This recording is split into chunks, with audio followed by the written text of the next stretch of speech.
Hello everyone, Merry Christmas. This is going to be a new series, the Fractal Dialogues, with my friend, conversation partner, Joseph Pickens. It's one of my favorite people to talk to, and I think I'm getting to a point now where I want to engage in some larger, more comprehensive explorations with people. And as we talk about in this first episode, we feel there's a real strong need to be able to bring out really raw and exploratory ideas and really kind of bring the edge of our thinking together. And that's what we did. And a beautiful dialogos came out of it. And we sort of danced across history and theology and the psychedelic experience and music and a lot of different things, all sort of bound together with this theme of fractals and branching patterns and how they occur in many areas of reality. So I hope you'll be joining us for the series, and I expect there'll be quite a few more larger collaborations coming up with Sense Space in the new year. So have a good one.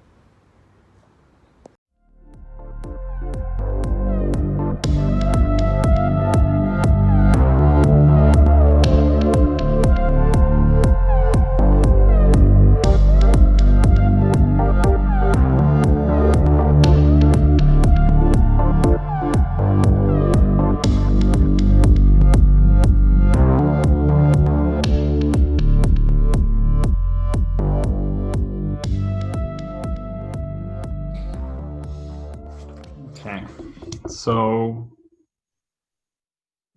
following with the thread of writing, and like what we'd like to write about, and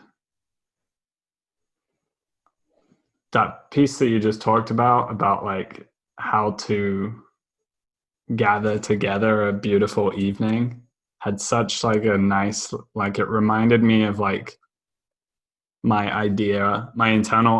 internalized notion of like good like magazine articles in the 1970s, when like magazine writing was still like a high integrity kind of thing. And if you like wrote pieces for like Playboy magazine or something, you know, you would be a high quality, or Rolling Stone, you'd be a high quality writer.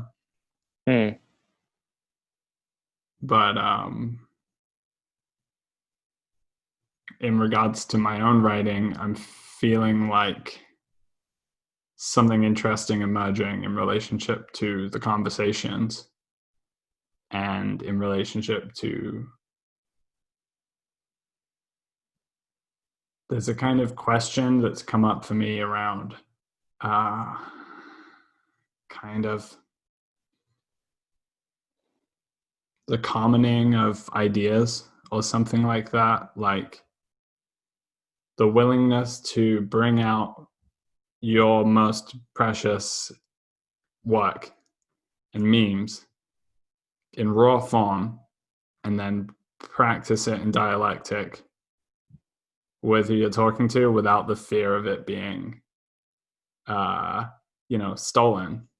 Such a fear. And I heard Greg Enriquez talking about this a little bit, like when he started out with Tree of Knowledge, he was so scared that other people were going to take it, and so he was kind of keeping it a secret. And now I feel like with this space that's kind of being born, and this like regenaissance that various people are talking about, there has to be a kind of new approach to trust on ideas. And I've got ideas about like the landscape of trauma that I explicitly want to work out in dialectic, but they're also like my ideas, and I want to like put them into articles or put them into something larger. And then I was thinking about like Sam Harris publishing a book and getting like New York Times bestseller for a book that was basically just transcripts of podcasts that he did. Right. So it's kind of that's been bubbling up for me. and thinking about like how that might be a new approach, and how like that could be a very novel way of approaching a future project. And maybe even like pulling, like if we were talking about the landscape of trauma, for example, and there was like a beautiful articulation in our conversation, like pulling that and then putting it in a book or something. Yeah. Yeah, I think there's a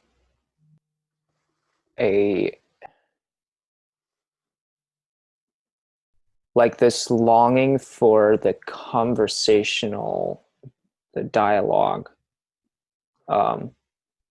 in the information, the content we're consuming is like a broader and broader cultural thing, maybe. Because I haven't thought about the fact that, yeah, like Sam Harris's Making Sense book is like, way up there. And part of it is like a lot of people just know about him and his podcast. But I can't help but think like, okay, maybe like how much of that is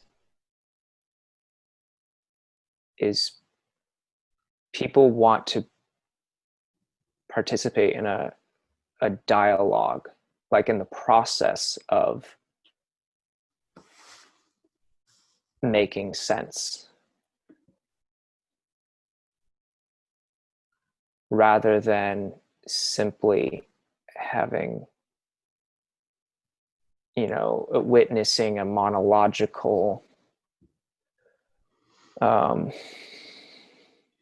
product of a monologue. I'm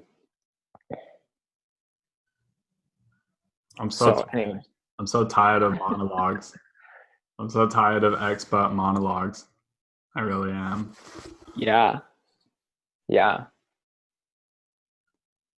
So here we are talking about writing, but there's this desire that you've expressed and that I resonate a lot with, to not have our, whatever it is we're putting out into the world, whether it's our writing or our music or whatever, be a monological thing that we sort of have this possessive relationship toward. Like that's a big shift and an important shift in how we go about expressing ourselves in general, where it's like we're not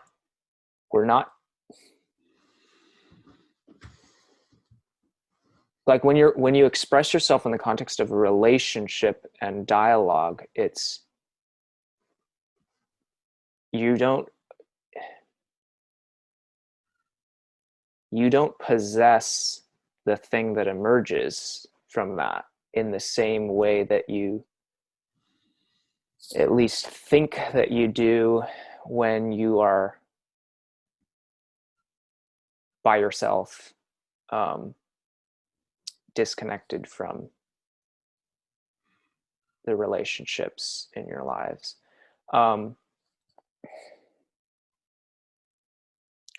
Okay, so I have something, like I have ideas of what I want to write about that I think connect. Like I want to do it. Like I want to do what you're talking about. Yeah, let's do it. Like, so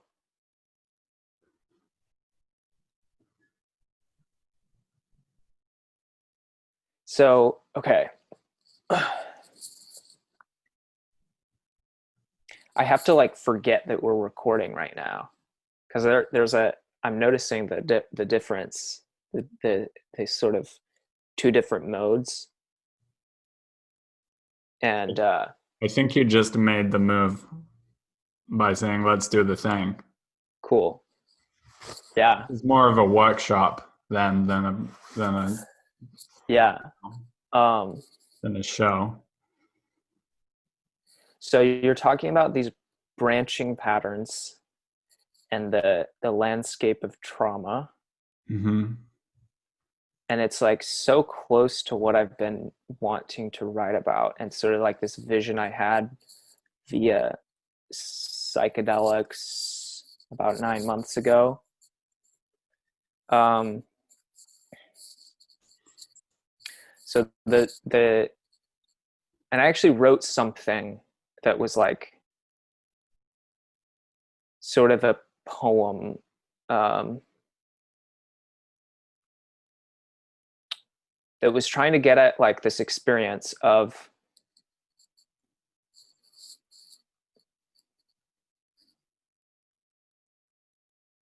seeing the branching patterns. Like it's this I describe it as this fractal going back all the way, like the entire evolutionary chain is just like this fractal that's branching and branching, um,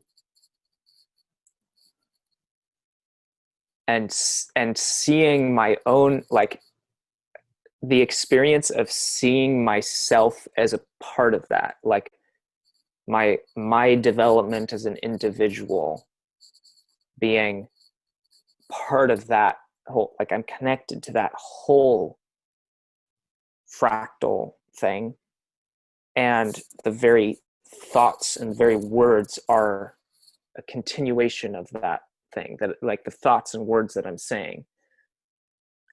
And in this like psychedelic experience, there's this, I'm looking for what's most real in this whole branching fractal that I'm a part of, that like my words are a part of, and my thoughts. And then I'm realizing there's like this recursiveness, because my thoughts are actually like, I'm trying to understand this fractal by sort of representing that form in my thoughts, but my thoughts are part of the thing, and it's like a and I'm realizing that in this like psychedelic space, and I'm like, okay, how do I can't grasp it, like what's the most real thing that I can like root myself to and know, like, okay, I'm solid, like I've got something solid. And noticing through the experience of music, like that's a big part of it during this experience that I was having, is that there's no note, there's no moment in the music that's like, oh, that's the real thing, like that's the point of the music. um but realizing like what makes the music real is the continuity of it, that it's like taking you from one place to another. And you can imagine if you were to sever that, like if you were to introduce like a discontinuity in the piece of music, where it just cuts off mid song or something, it's like that's a deeply traumatic experience when the music is sort of your own creative thread that you're trying to weave in your life. And so the thing that's most real is the continuity of the creative thread, like the continuity of each of these branches. And that trauma is the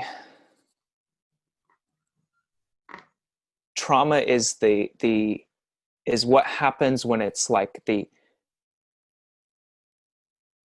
take a it's happening right now. Like I'm trying to create something here with my words, like I'm trying to create a thread, but there's for various reasons, like, well, I don't know if I can do this. And like I'm sort of being vulnerable here, because like you have the power to as another person in your response to what I'm creating to either like build off of it, which I trust that you're going to do, which is why I'm taking this risk, or you could just, you know, snip it off and like walk away. And like all of this sort of energy that I'm putting into creating something potentially beautiful is like I'm putting that into the world that's a very vulnerable thing to do.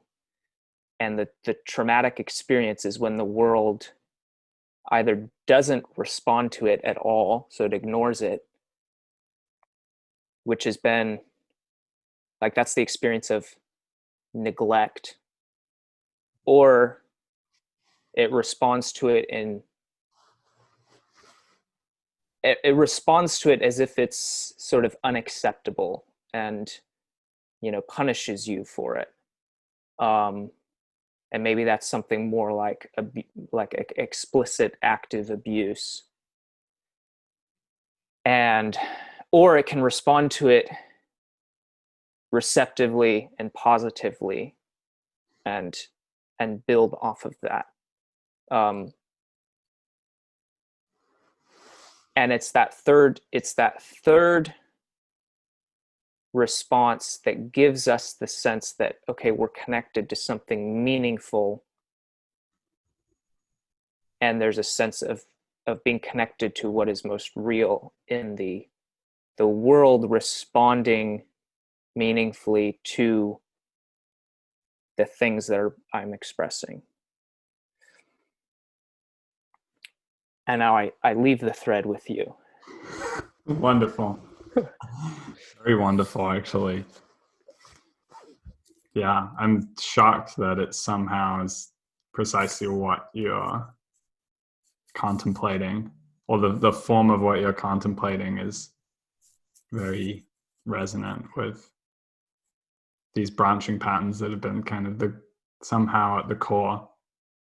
And it's not a metaphor, and it's not a cognitive tool. It's something I think we can conceive of it as like one of the most foundational languages of the reality that we exist in, and one which the form of nature, including ourselves, flows with or through. But many people think that it's just trees, but it's not just biological life. It's all kinds of natural phenomena. Lightning, for example, the way that the electrical currents move through the air.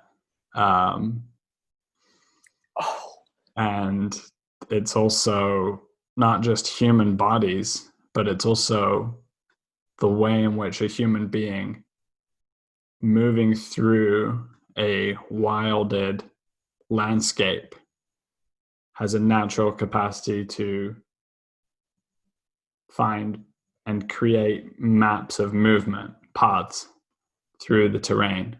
And so the paths that we make through forests and woods and around rocks and stuff, zooming out, they naturally will tend to these branching patterns. And so you can look at a map of the Roman roads, of the roads of Europe around Roman times, and they look like branching patterns.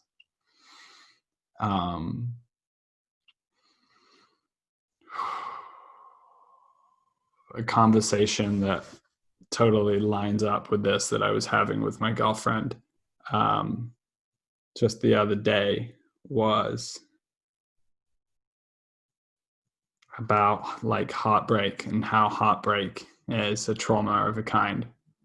And this heartbreak that I experienced when I was about 20 of like falling in love for the first time and just like being totally elated and in that, and then the thing sort of coming to a short, sharp ending, and then sort of being in this state of that discontinuity that you described for quite a long time afterwards.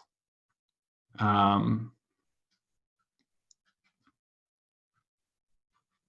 I think trauma does the same, in the sense that the trauma is the response to the context or experience that causes a cutting off from oneself, a fragmentation, and then the discontinuity of the fractal. But the discontinuity isn't actually real, or it's not the most real reality, I would say.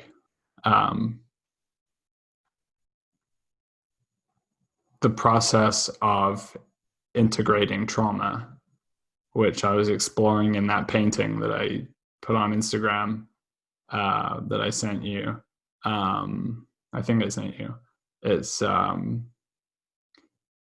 process of resituating and reconnecting those experiences with the larger branches of the self.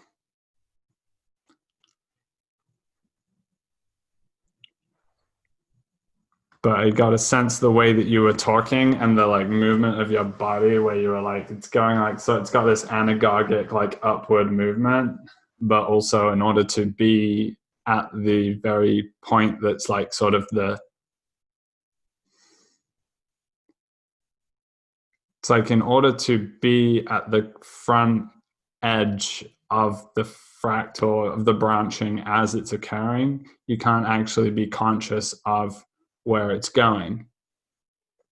And yet, when you participate in dialogues in this way, very often, and I know we've done this before as well, like go into a dialogue, be like really tired, and then like you have all these different branches that come off from the dialogue, and you're moving through it, and you're sort of at the front end, and the branches are like going out backwards behind you.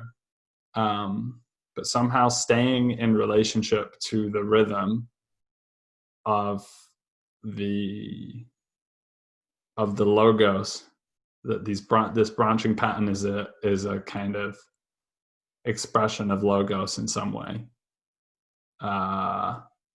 You stay in relationship to that and you're moving with it, you can be at the front end and you can almost like offload, or not, you don't need that like cognitive control of like remembering where everything was. You just seem to have sort of supernatural capacity to remember those branches and to naturally become oriented towards an integrative approach, such that in 30 minutes or so, we are probably going to circle back around to something at the beginning of the branch and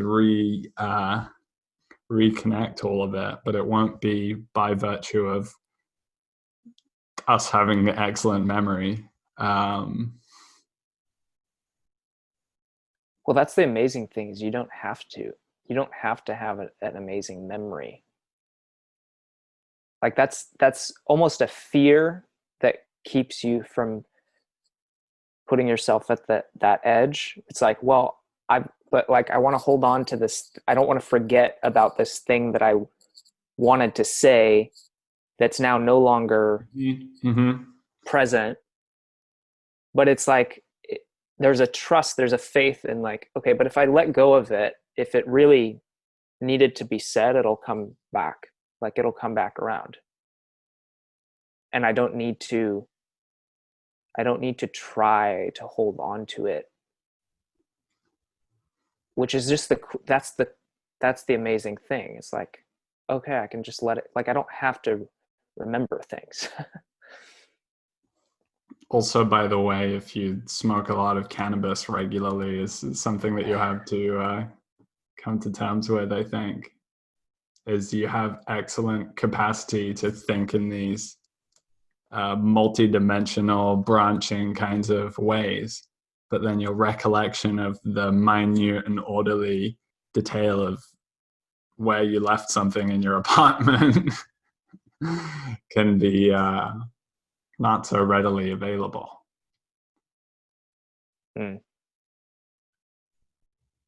And side note, I had a great idea for 420 of 2021 to hold an event at the Stoa on cannabis culture or cannabis philosophy or something like that. Um, so bookmarking that here so that I remember. All right, cool.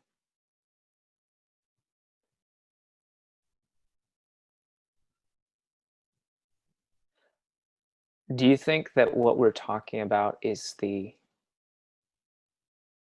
what Christians refer to as living according to the Spirit, or being sort of filled with the Holy Spirit?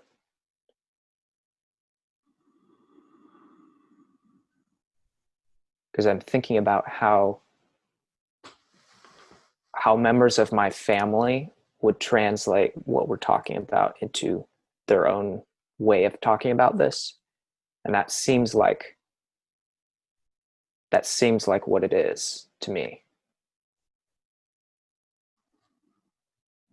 So I'm trying to like translate, like there's two different languages here, and there's reasons why I don't just use the Christian language.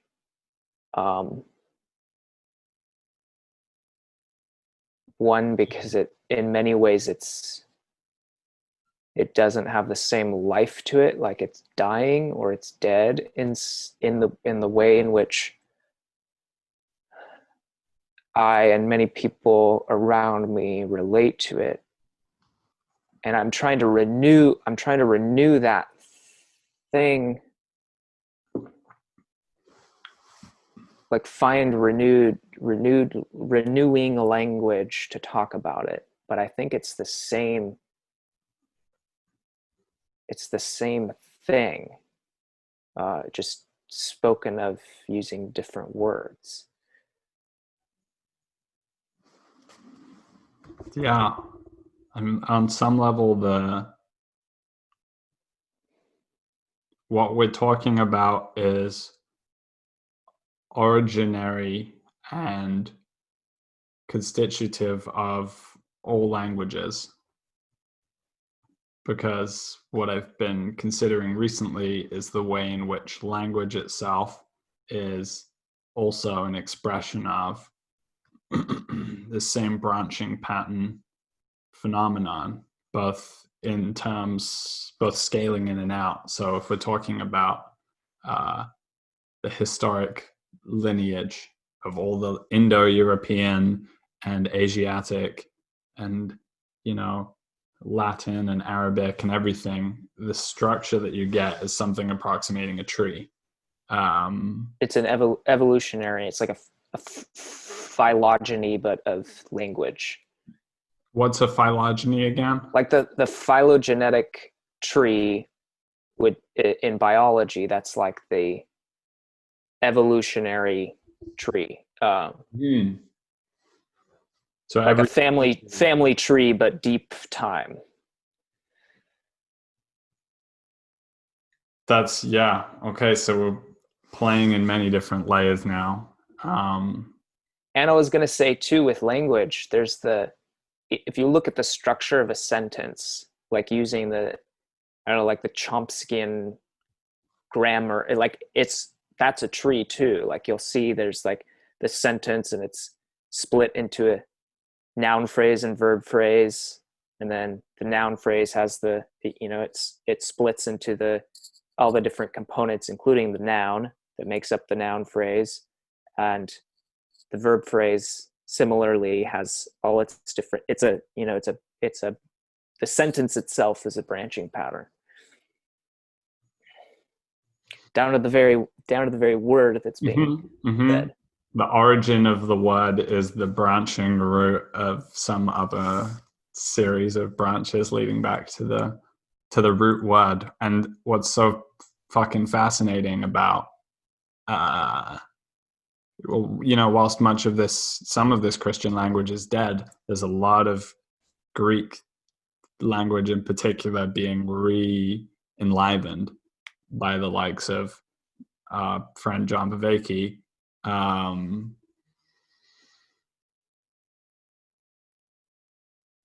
I notice the quality of people like John when they say a word. There's this way in which you can say a word and you're just saying the word. And then there's this way that he does it where he like says it quite slowly, and it's like somehow revealing the hidden meaning in the word that was buried there for like centuries before. And I've been thinking about like words like project and object. Both are rooted. Ject is kind of a thrownness. Project is like throwing out or towards. An object is, I think it's more like a thrown under or to. But what's interesting is the way in which the sort of more conceptual, metaphorical, linguistic world that we live in now is still somehow in relationship to that earlier human experience of the actual projectile throwing, spear throwing people.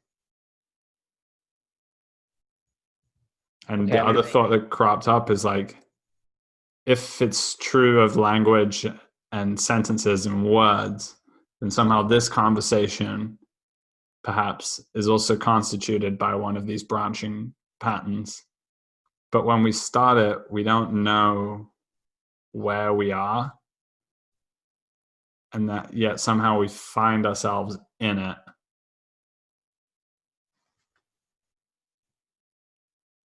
Yeah. I was seeing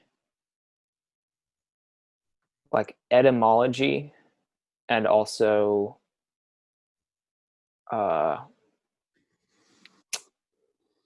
just like ancestry, like ancestry in the ordinary sense of the term, like my ancestors, and how and even like deep ancestors into evolutionary, like prior to human ancestors,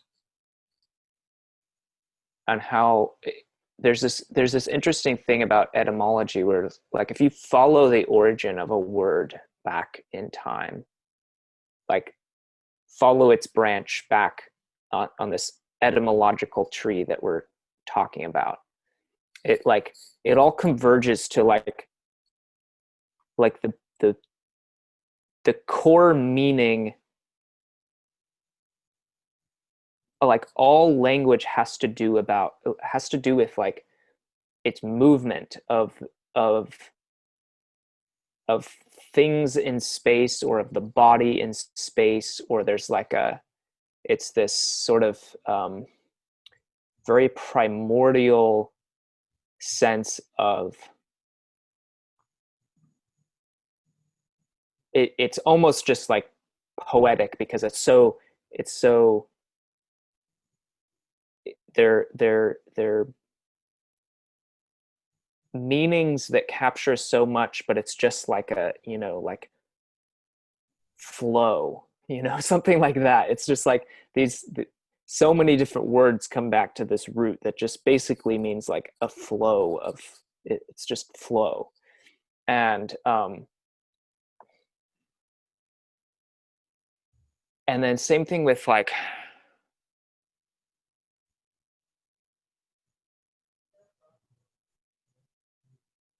I don't know what I guess I was thinking about this primordial nature of like seeing the connectedness to our primordial past in both the words that we're speaking and like rediscovering, okay, where did this word come from? And then also like my own body, my own cultural heritage, my own way of relating to my father and my mother as a, like, where did this come from? Like, this is something that I inherited in the same way that a word inherits its meaning from its whole etymological history along this branching tree. And so much of my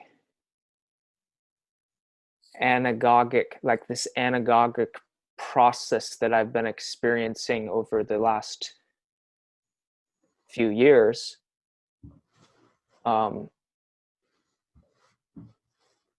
has felt like an awakening to my connectedness. Like it's like I'm taking this landscape of trauma and all of its discontinuities, all of the discontinuities in the branches, and I'm just noticed, like I'm waking up to them. And in that sense, it's like recovering what each little end of the thread is connected to is it's almost like treating the discontinuity as if it were real, and that's like that's how you heal trauma, is recognizing like, yeah, I've been cut off from the source, but that cut offness is real. It's part of my story. It's part of the nature of this thread that I am living from and through, and you know, that everything I'm expressing is a continuation of like the healing of trauma comes through the recognition that discontinuity and all the discontinuities are real, and that somehow that it doesn't get rid of the discontinuity, but it makes the discontinuity part of the narrative. And in that sense, there's a continuity to the discontinuity. It's like the discontinuity has its place in the thread, which is weird. It's like the song cuts off, but like that's part of the song in some sense. It's real. There's some great songs that do that too. Yeah. Yeah, there's a couple of Tame Impala tracks that like do like a fake record scratch and like start like looping. And I was doing it with my like brother-in-law who's like 30 years older than me, and he was like, "Oh, it's glitched. There's something wrong with it." And then the song kicked back in again, and I was like, "Yeah, they do it differently now." That's good. There's a lot in that, and it's just, I don't know if we even can be shocked anymore about these radical convergences of experience. This is part of the part of the branching that sees us converge at this time.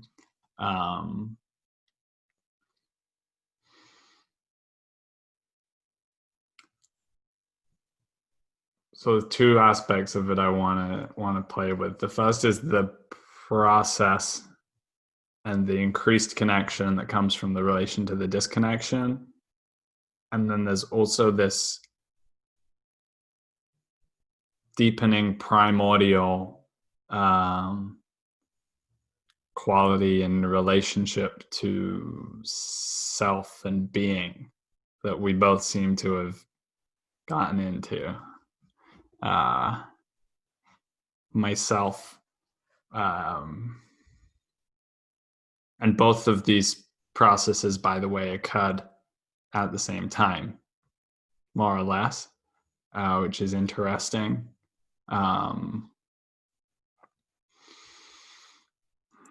often think if I hadn't been in this place of like, I had the experience of both being exposed to, like opening up and starting to get a grip on what was this process of integrating the traumas, integrating the disconnections,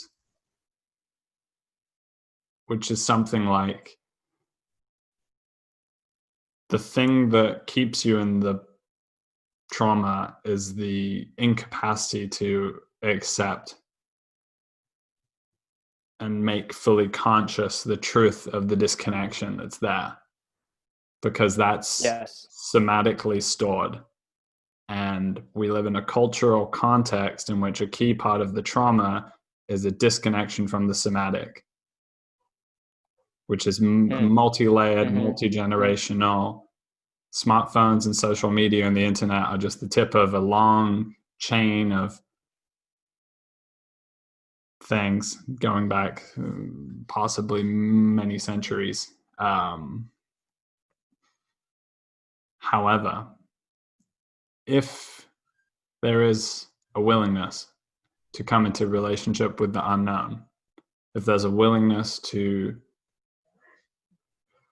go out into nature and in the appropriate time and context, take one of these psychedelics,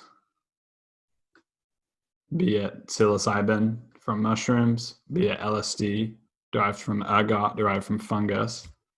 I keep hearing people say it's synthetic in nature. It's not. It's also very similar in its origin to the mushrooms. Then you get that dropping in more deeply into what's present here.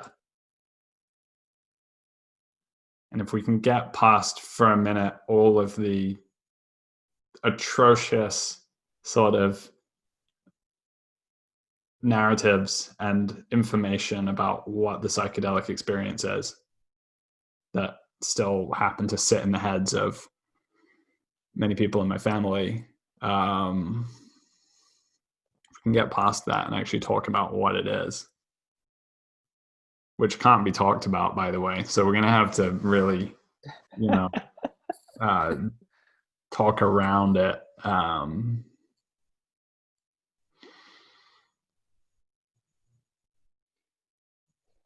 There's this profound experience of like, somehow it's all here, especially in the context of nature. It's like Eden, this expulsion from Eden. When you take a psychedelic in nature, you're right there. You've come into a relationship with the timeless. And you come so deeply into your body. And it's not that you don't get high in the sense that you go up and out somewhere else.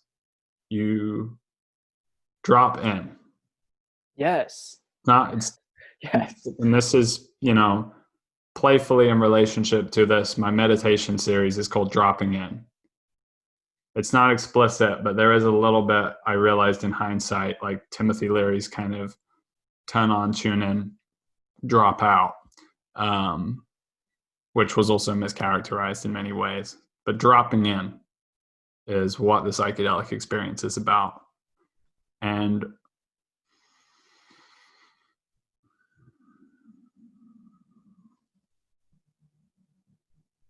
layers upon layers of dropping into the body, dropping into the present moment. And the closer you get to the present moment, the more fluid and the more rich and the more revealing,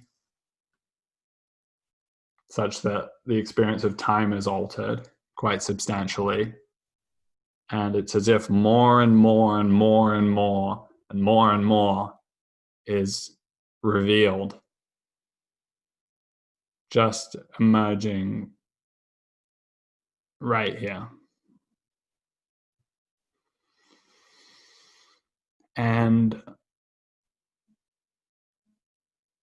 things get really curious. Things that you never noticed before, you begin to notice. And one of those things is the body. The body which you've been with your whole life and has been the carrier of your mind from the perspective of Western modernity, is revealed to be just as mysterious and primordial as the trees are, which, if you've never experienced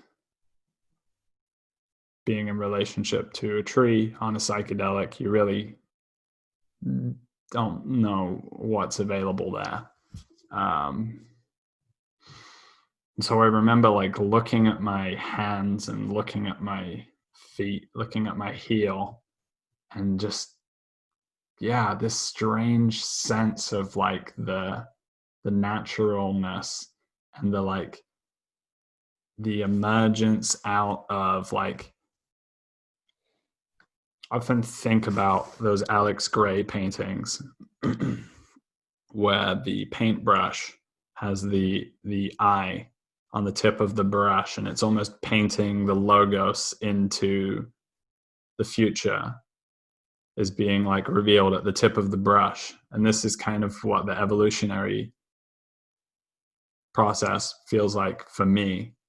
And so our fingertips and our hands are kind of like the emergent tip of that evolutionary process. And that's why there's such amazing like expression and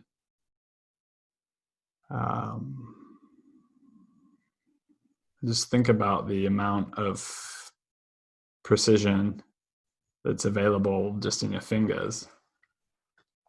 And I want to throw it back to you, but there's this sense of like that I think I've spoken with you about before that's been coming up a lot recently, which is, first of all, insight, right? Insight. It's not outside, it's insight. So where does the future self that is more wise and has a deeper understanding of being somehow has to go more deeply into what's already here? Like the wise sage or the enlightened individual or the individual who has undergone the processes of these things is existing in the same world. But they see and experience it quite differently.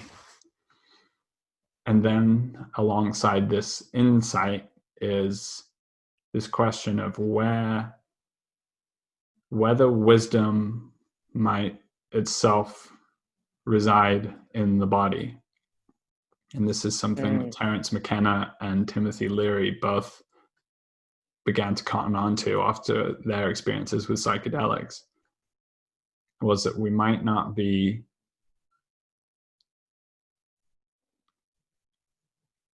actually be discovering wisdom is already embedded.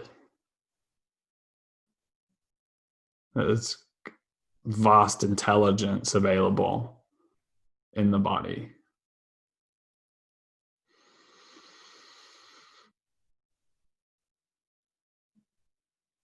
And if I think about the wisest, most shamanic and intuitive and people with the most foresight I've met, they're all people who've really deeply gotten into the subtleties of the body.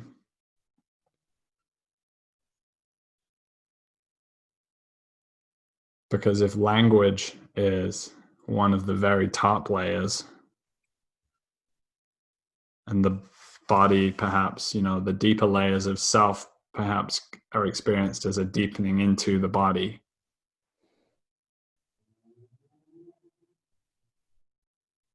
I think this deepening into the body is what then affords you to flow into the container of language and context very fluidly. And you're switching your language and you're switching of your contextual expression is not a compromising of yourself if you exist at a level that is primordial to language.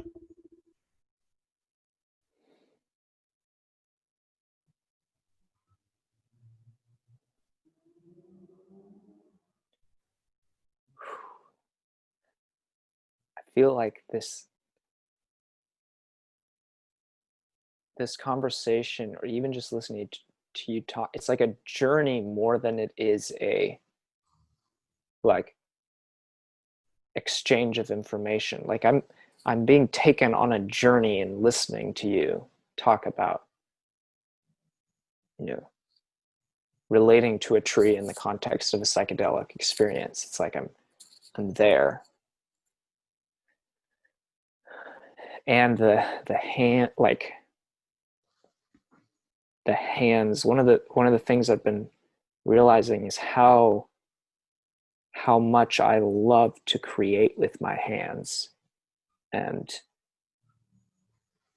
like in the last week, I've been thinking about dropping everything and just like apprenticing to become a craftsman and like working with wood.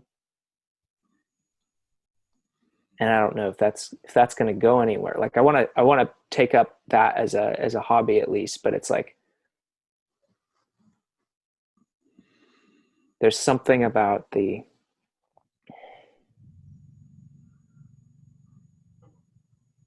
hands is like this, particularly the right hand for a right-handed person being associated with the kind of articulation that is language in the contralateral connection to the left hemisphere, which is their linguistic side of your brain.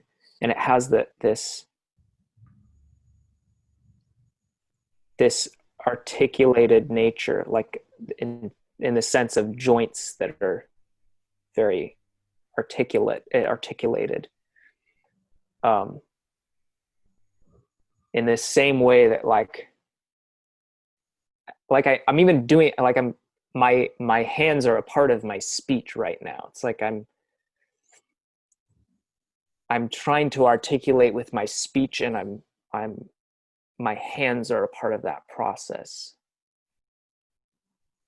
And that's not even something I'm aware of most of the time. It's just, and now I'm like becoming conscious of it.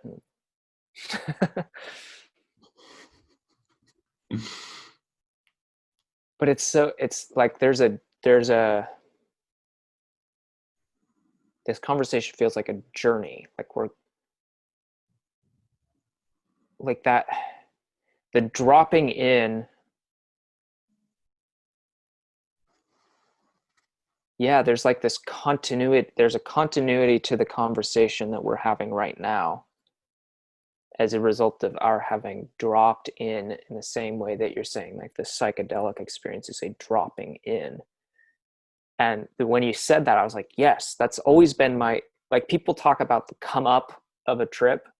That's never been my experience. I don't feel like I'm coming up. I feel like I'm like going down into, like it's very much a, like I'm up here disconnected, and then the psychedelic experience takes me into sort of the continuous flow of this present moment. And that on like a low dose where I have the capacity to like willfully take myself out of that. It feels like I'm coming up then and sort of like observing from the outside this flow and trying to grasp it and make sense of it. And then I can like go back into it. But it's this downward motion. So there's a confusion of language, because often when I talk about the, going into a trip, it's like the way of talking about that in popular culture is like this come up, but it's like, that's not the experience.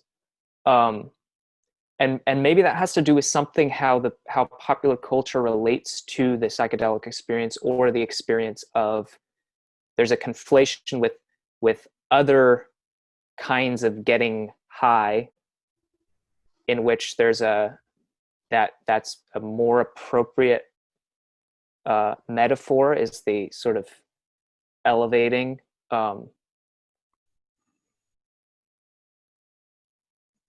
But it's interesting to me why there's a confusion of language in there, when like both of our experience has been very much a downward dropping in. It's like a settling in. There's even like this moment I've experienced where like the anxiety inducing discontinuity of traumatic ordinary experience sort of like, it just comes together, and it's like all one thing, and it's all here. Like, this is all it is. And there's just like the all of like the loose broken threads are suddenly like taken into this one moment, and it's just like, oh, like this is it. And it's not like you've taken the trauma and you've cast it aside. It's like you've enveloped it. Like you're it's like what I've talked about before, about this notion that heaven actually has to encompass hell in order for it to be heaven. Like if heaven were to abandon hell, heaven wouldn't be heaven. Like it has to enfold the darkness in order to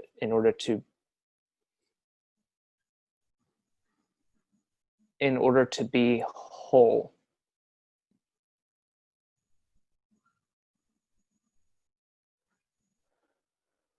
It's totally like what was going on for me doing that painting, having like dropped back into kind of dropped back into or sort of released or surfaced some sort of trauma from the past of being, very trapped and stuck in my life. And in the process of doing this painting, I was sort of situating it within this web of roots and like revealing, oh, it's not just me, it's me in the relationship with the other person. The two of us are in relationship to all of these events outside of it, but then surrounding that, it's like I had to create a beauty substantive enough to hold the darkness within and sort of seclude it. And this thing about, the getting high thing, I think part of that is the mainstream relationship of the boomer generation, especially, to something like cannabis, is that cannabis is an escapism. You get high and you have the funnies, and then you go back to regular life. And it's also probably something to do with the experience of THC, feeling like it's kind of up here in the head. Mm. But my experience with cannabis and my relationship with cannabis is very often one of being disembodied, and or like, everybody who has a meaningful relationship with cannabis has had this experience of like smoking and suddenly dropping down into the body, but also just finding a certain amount of peace and like contentment, that it was like, oh, what the fuck was I like so worried about? And I think this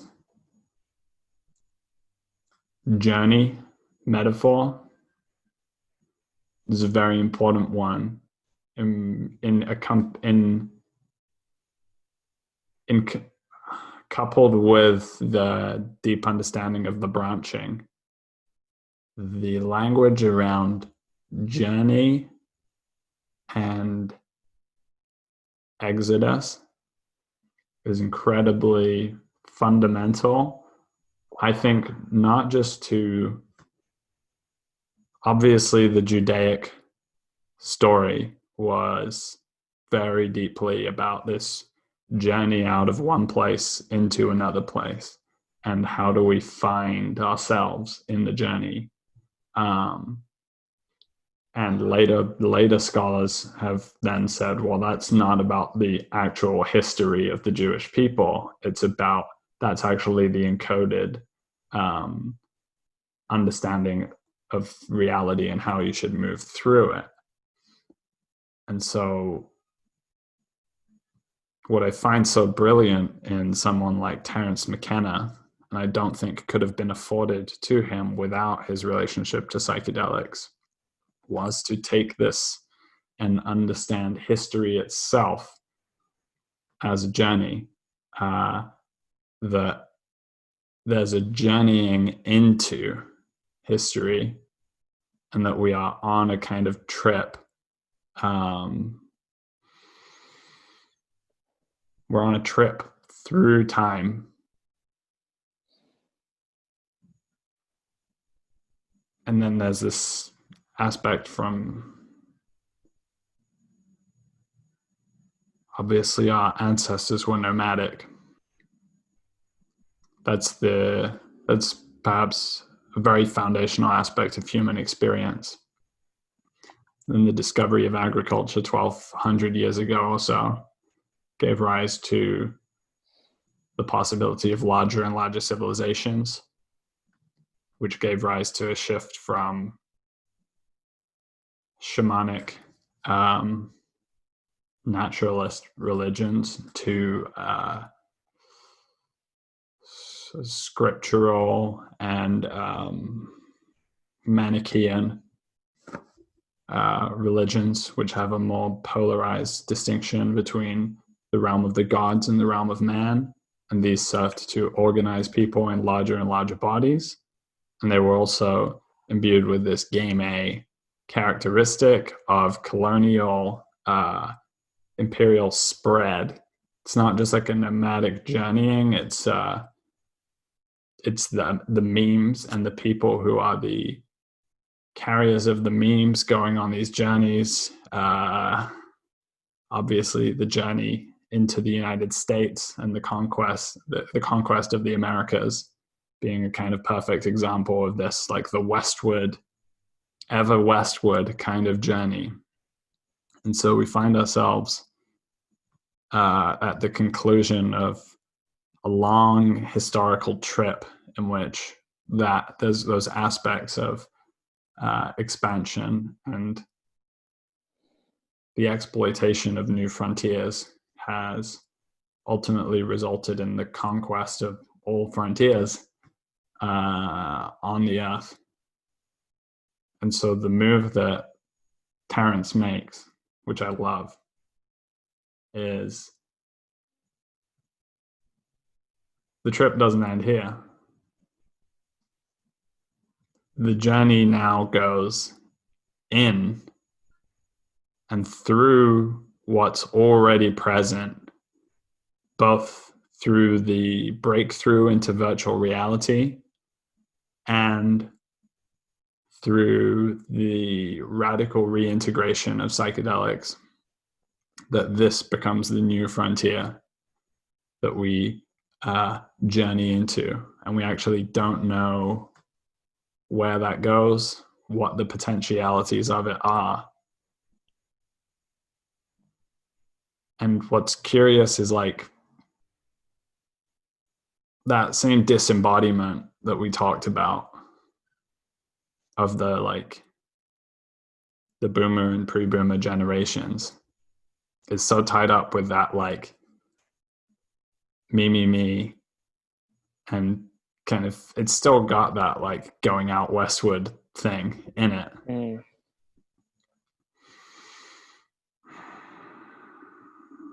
Somehow the movement from that state, the willingness to move from where we are to somewhere else without literally moving, just moving into the unknown experience, drops you down and in, and then through that process going deeper and deeper into what's available. And then culture will be born out of that. Like somehow that's like, it's as if there's the very points that constitute like the fabric of the world, like open and unfolding outwards into moreness. And so we go into that, and in the process of doing that, integrating trauma, restoring the fractal, releasing that trapped energy outwards in order for us to branch more and flourish more.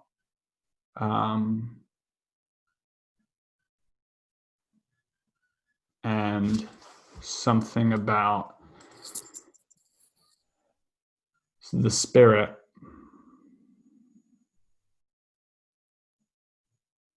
I think spirituality is affording of, or perhaps directly, that which is bringing you into the logos of that fractal and restoring it.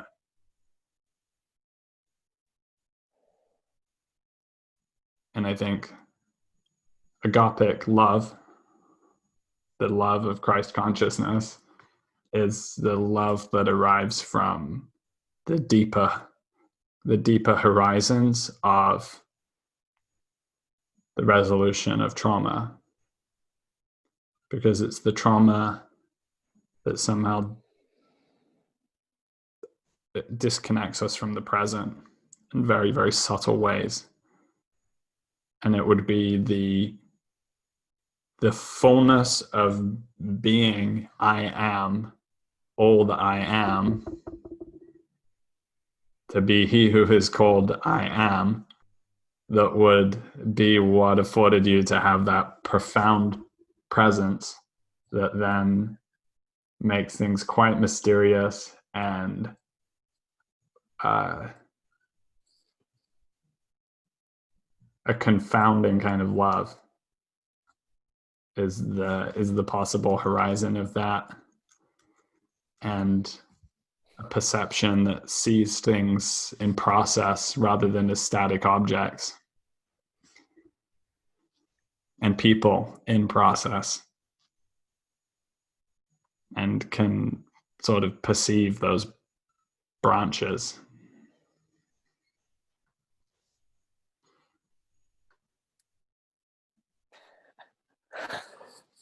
Man, I'm like tripping over here. Wow. Can I read a poem I wrote back in Yes. February or March? Yes. I gotta find it.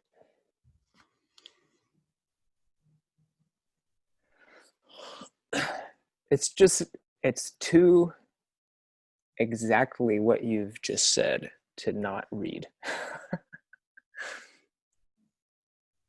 All right.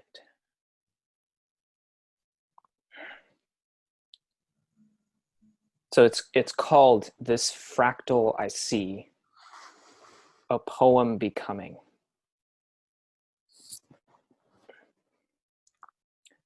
What is it, this fractal I see, moving in, differentiating in endless bifurcations, breaking apart into the particular? What is it, this fractal I see, drawing back, integrating, compressing it all into a unified whole? How can I capture it? How can I share it? Like a quiet pulse, the sound of divine breath, whispering some long forgotten name. Who else is in on this secret? How would I know that you know that which cannot be expressed? I try to express it just as I am now, but I can't quite get at it. For I can see clearly that I am within it, one of its branches. It is the one expressing, and I am its expression. My expressions are its expressions, these very words its attempts to get at itself. Yet with each expression, the fractal changes, fashioning a hand by which to grasp its own shape, only to be reshaped by the creative act, forever evading the grasp. All I want is to be real, to express, and to know through my expression, I am. But where's the real in this fractal? I can't seem to find it. Each expression is lifeless, fleeting, as if forgetting who it is expressing. Where is the real in the fractal? I won't find it in any static thing. The whole thing is moving, each part, for it is movement.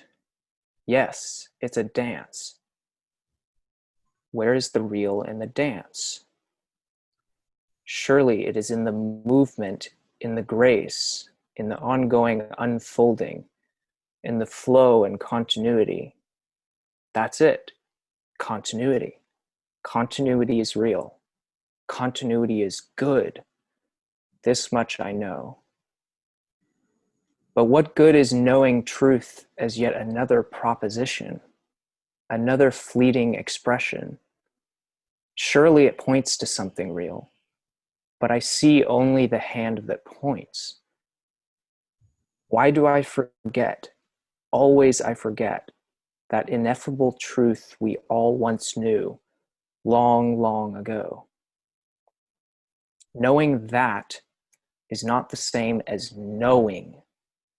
Hearing the words is not the same as practicing the steps. I must learn to move. I must learn to dance with grace. In the unique history contained within this branch, echoes of the path traversed on the road to its expression. History shapes its movements, and its movements shape history, always toward greater grace. I am becoming. I can see now, wisdom, my great love. You are the grace with which I move through this fractal I see. Though I am yet but fragments, disjoint in my steps, always there is grace pouring into these aged wounds, stitching, mending each broken branch, restoring continuity to expressions that never were, as if the fractal itself were learning how to move, how to dance, how to breathe, how to whisper its own name.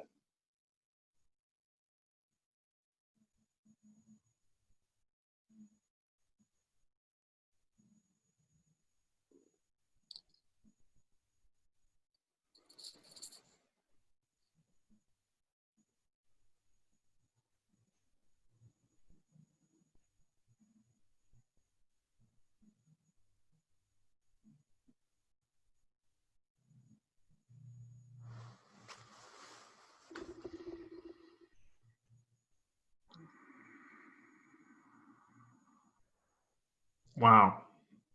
I love that. I love you hearing that.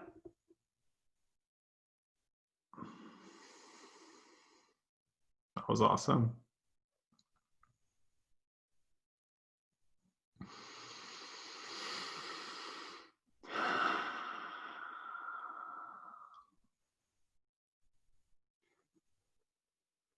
You've been such a mysterious character on Twitter. Just this restoring continuity to the fractal was your tagline, and now I'm just getting the branching that lies behind.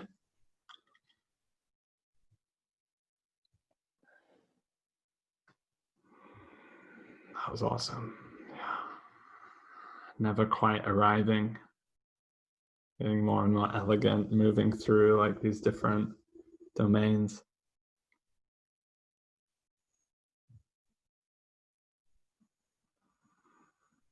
Yeah. Had this sensation for a moment in the beginning of like, I guess I'm at a point in my life now where I'm kind of beginning again to experience joy. And there was a kind of easeful joy that I had experienced before at various times, but it was kind of like a pretty tragic joy. And now I'm starting to get to a post-tragic kind of joy, and arriving at this place where it feels like the layers, like there's these kind of shadowy layers, and they can kind of almost just be in place and have them coming off. And as I was listening to it, it was like the combination of the layers coming off, like the clothes of I am kind of coming off, but then in the coming off it's also like fountaining outwards, and you just feel like kind of light coming out of you.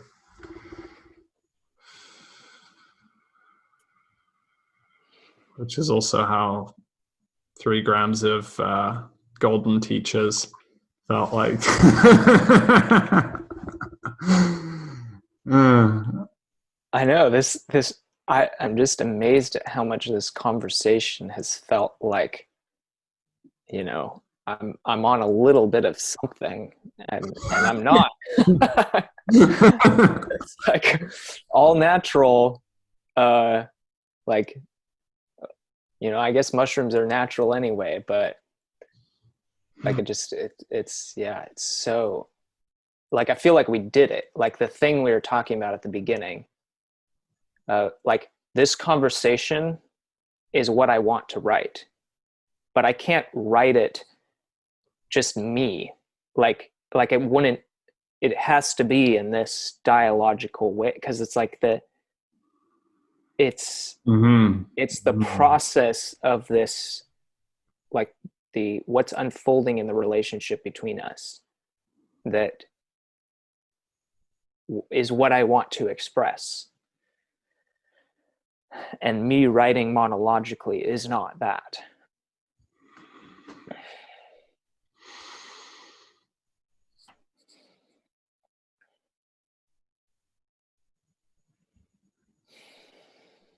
Yeah. I mean, I know we started out talking about how, I had this vision of writing a book and trying to write again after like a year of sort of being alienated, I guess. The style of writing, I had a kind of learned style, let's say, of I used to write a lot of like foreign policy and like why the West is not standing up for what it believes in Hong Kong or whatever it is.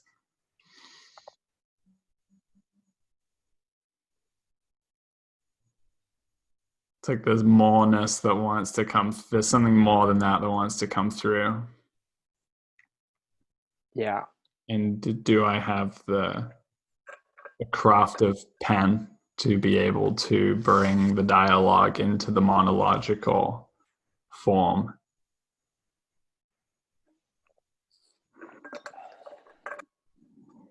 Part of me this past year and like has just kind of been like,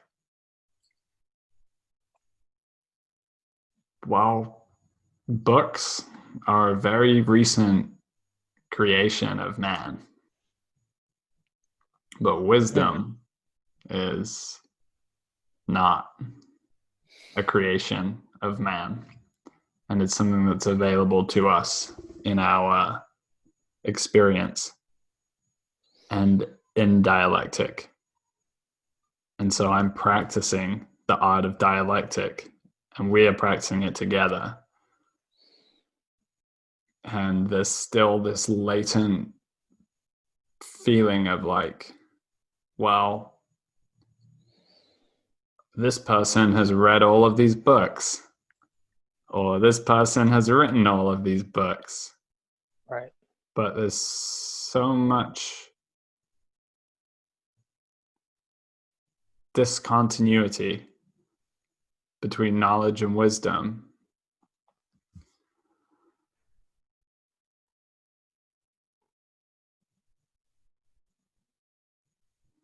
Like I started playing with the idea of like, what if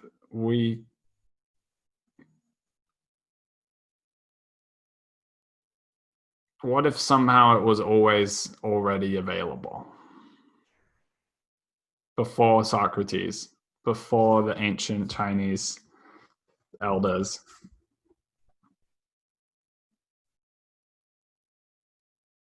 On some level, that feels true. Obviously, there's greater and greater articulation of the detail and the branches, and there's, the movement from pre-Renaissance art to like perspectival art was like a paradigm shifting move, and then there was abstract and modern, and now there's going to be realms of virtual creation, and music has gone on this whole journey. Fuck, man, what would it be like to get a group of people together who could all collectively feel like this is actually it, as it is in this conversation?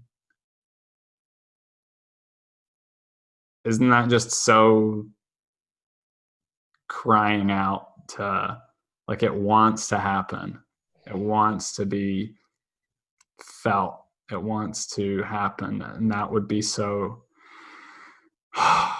so much of our orientation towards this collective crisis is like, okay, we need expert knowledge, or we need to get in control of the systems that are in place.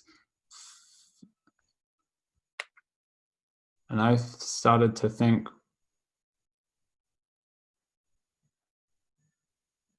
that what we actually need is something approximating a neo-shamanic wisdom awakening at an organic level. And that actually what it's always been about is what happens when groups of people get together and have those spaces and conversations.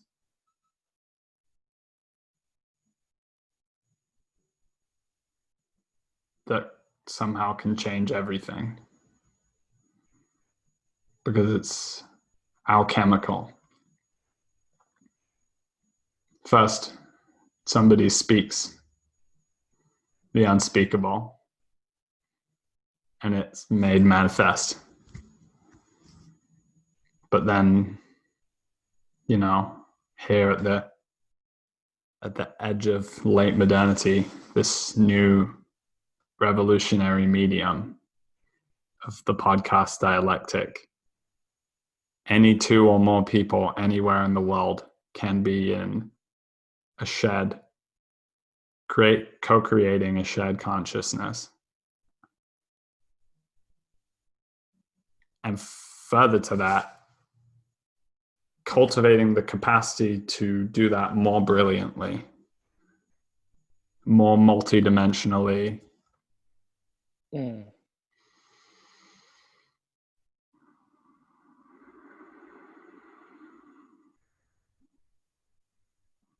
So I feel like we're right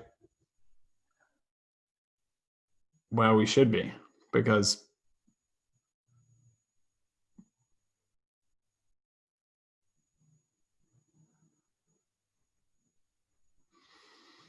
it has to be occurring in our bodies, and it has to be felt.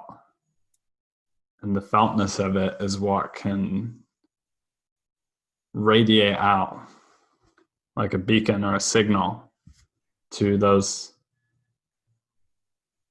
parts of other people that are below the level of the detached cognition or the language.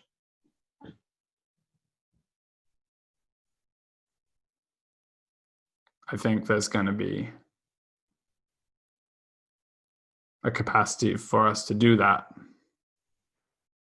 if we can really be finding the joy in ourselves and getting past this frustratedness of like all this insight and then just not quite like getting through and like out, which feels like the stage of this year in some ways for both of us. Mm. But the power of that flowing outness and vis-a-vis or regarding Jordan Hall's recent Sibium video talking about what might it look like for friendship to somehow constitute a substantial part of the commons. Mm. Mm-hmm. Maybe not all of it, but a substantial part of it.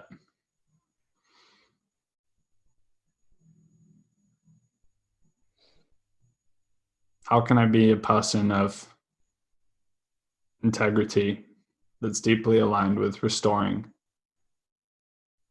that fractal of myself, and in so doing, unlocking the capacity to bring greater articulation to the process to other people to afford them to do it in their own way? And in so doing, becoming a fountainhead of joyfulness, coming more and more deeply into the now, but not in a way that's grasping it and trying to remember where my keys are.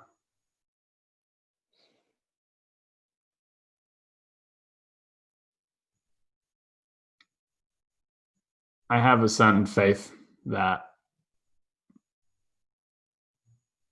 the other requisite needs and lily pad like steps will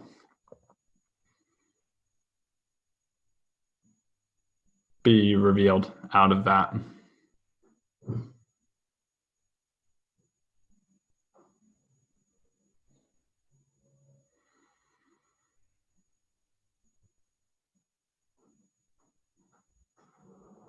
Like, found something that you love so much that enriches you, makes you a better person, and you can practice it and cultivate the art of it for the rest of this, the life of this particular body.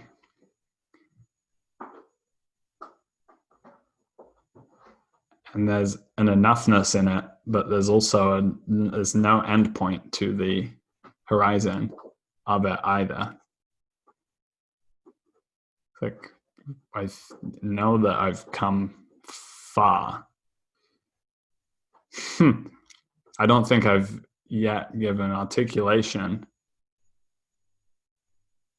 to how far I've come in a way that will be indicative to the world of what the potentialities are for a person. But if that fondness teaches me anything, it's that I don't know, like, Like keep walking into that horizon, keep inquiring into it, keep on being burned off by it.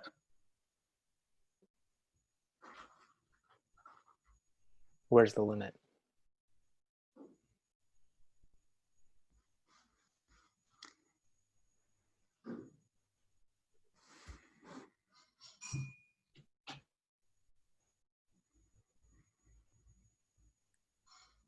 Yeah, I always think of that as like learning how to stand in the presence of God. And the first time you experience anything like that, it's like this painful, such an intense light that it's unbearable. And it just burns you. But then you like gradually learn to maintain your, like there's a certain stability and courage and strength that comes in that over time. Like as I go up, up the mountain or to the edge of chaos or whatever metaphor you want to use that describes that. I mean, I can't say it without using one of those metaphors, but it's like every time I gain more capacity to see more into, again, it's like I have to use a metaphor here, like the nature of God or the logos of the fractal, or however you want to put it. But it's like this increasing ability to bear the intensity of the light, but there's always more to see. It just like goes like this idea was coming up when you were talking about wisdom always having been there before even Socrates or the Chinese wrote their texts. Like it was always there, but it's like wisdom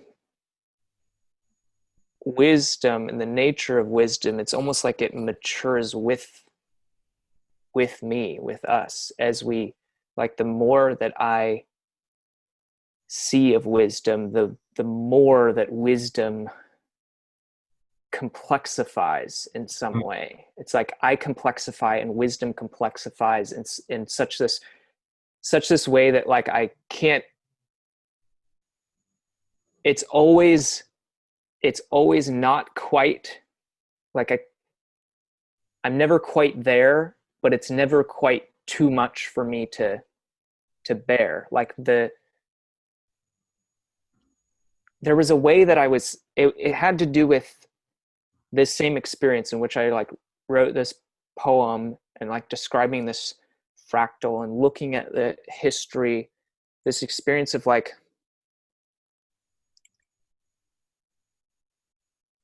I'm not sure quite how to put it, but it was the experience of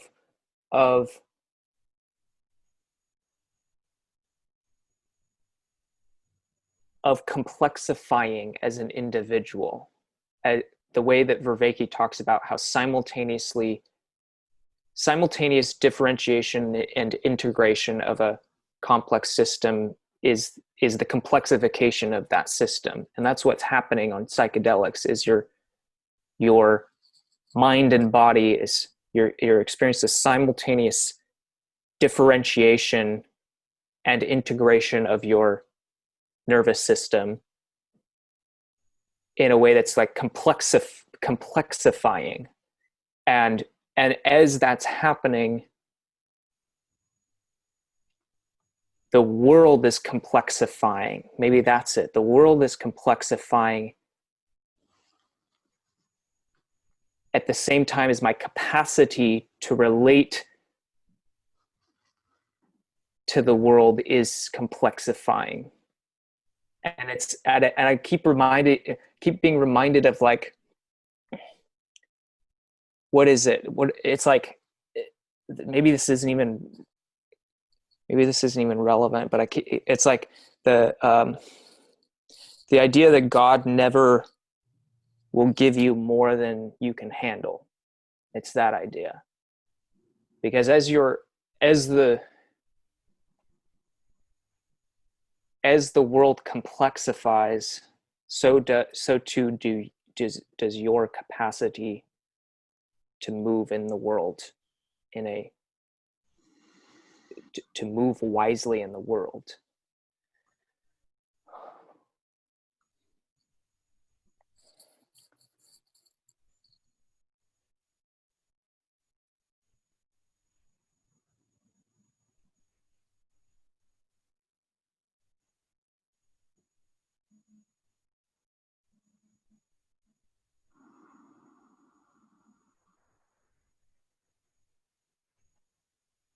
I feel like the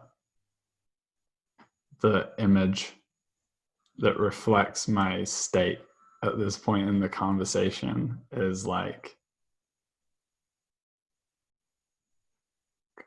a small bird perched on a branch in like a quiet, spacious landscape. And you're just being with it and looking at it and observing it, and it is somehow sentient of you as well. I feel that like very still. The poet David Whyte talks about a seeming stillness, that we love a seeming stillness, that the trees are both still and in movement.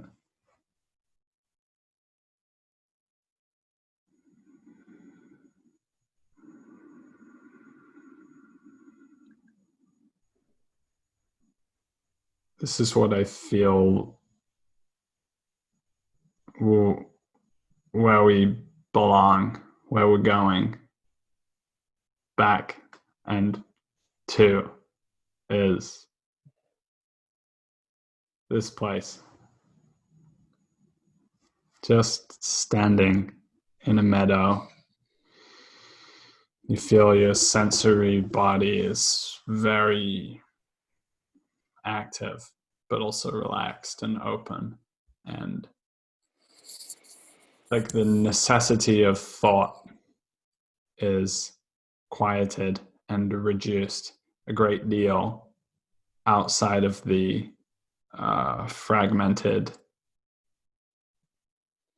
place in history that we find ourselves.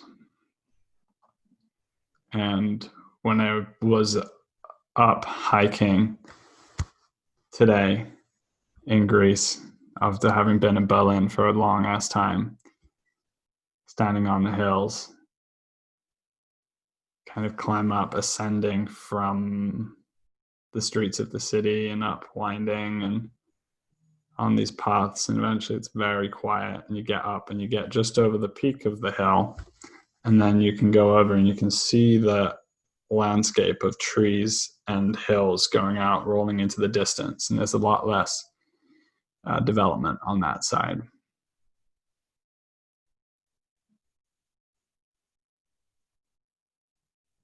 And it's just that like full-bodied stillness.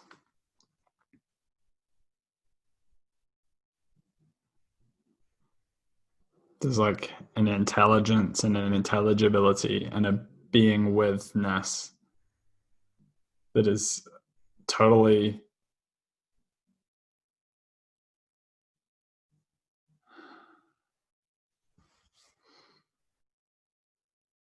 I think our relationship to our understanding of evolution and the radical emphasis on dog eat dog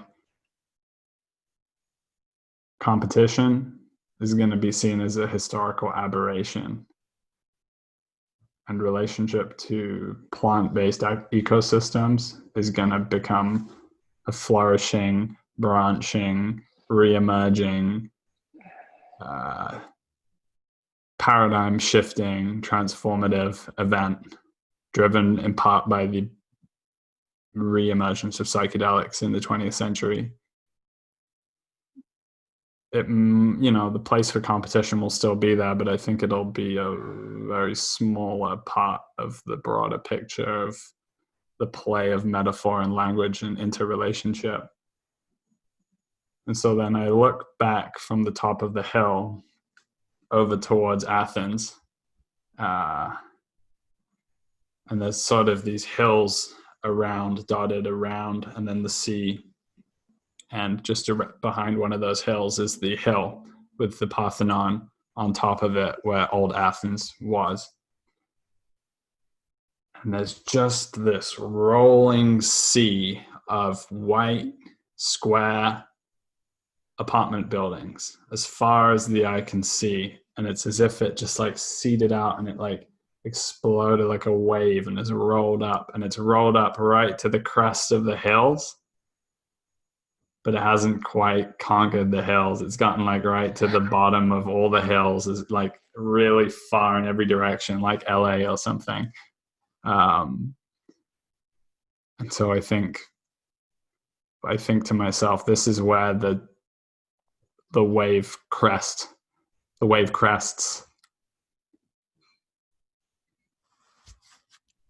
and must crest.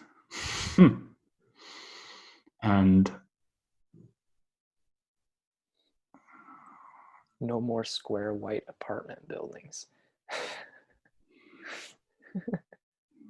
We live in a culture created by traumatized people.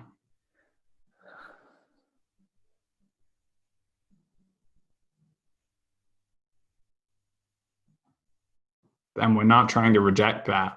We're not saying that the journey into self-consciousness that the Eden myth talks about was wrong. Yeah. We're saying the retelling of that story by the Judaic, Islamic, Christian myth tellers of post-agricultural civilization, that the wrongness was the eating of the forbidden fruit. And this was the cause of the expulsion into the nakedness of being. Actually, it is in the very eating of the forbidden fruit that we will discover that we never left.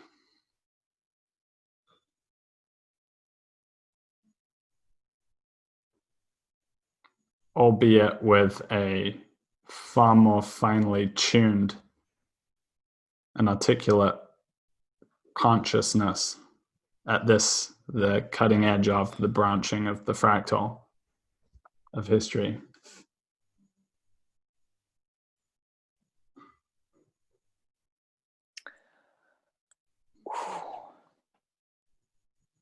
Okay, so there's something there about the serpent in the garden being right, like he was right in some sense, rather than being it's more complex a story than that being Satan, pure evil, trying to deceive humanity. There's some sense in which the serpent, it's necessary to integrate the figure of the serpent into like the pantheon of gods, or the self, or whatever you want to, however you want to say it. And this makes me think about the way in which like the fear that a lot of people close to me have with psychedelics is, it's from the Christian perspective, but it's this notion that well, psychedelics are dangerous because they open you up to the realm of the demonic, something along those lines. And in my way of translating the realm of the demonic or demons or however, in my way of translating that, it's like they're actually right about that. But in some sense, it's like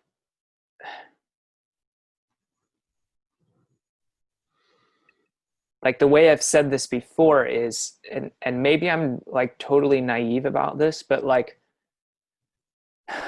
it seems to me like demons are demons precisely because they've already been cast out.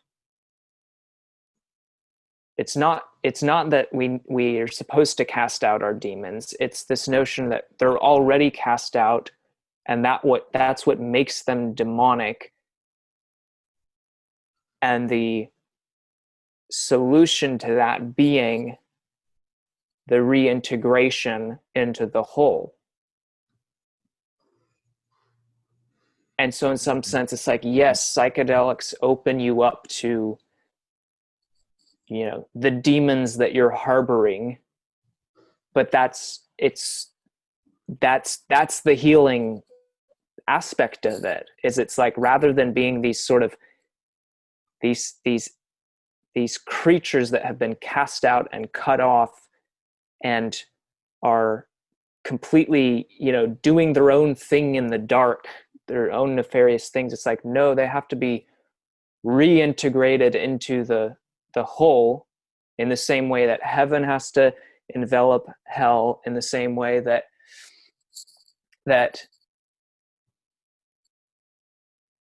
in the same way that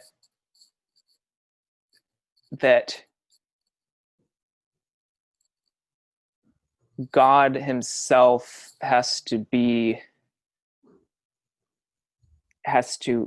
go down to the lowest hell. It's like Christ on the cross. It's like that. There's fear is extinguished when you realize that like even the darkest of our demons are loved by God and waiting to be reconciled to the wholeness of creation and the creator. And I just like throw in metaphors of like, I don't really know, like it's all one thing to me. So I'm like a really bad philosopher in that sense, and that I don't disambiguate very well between the various terms that I use. So I'm aware that like, but you get the sense of what I'm saying is, yeah, the psychedelic is the opposite of the escapist move.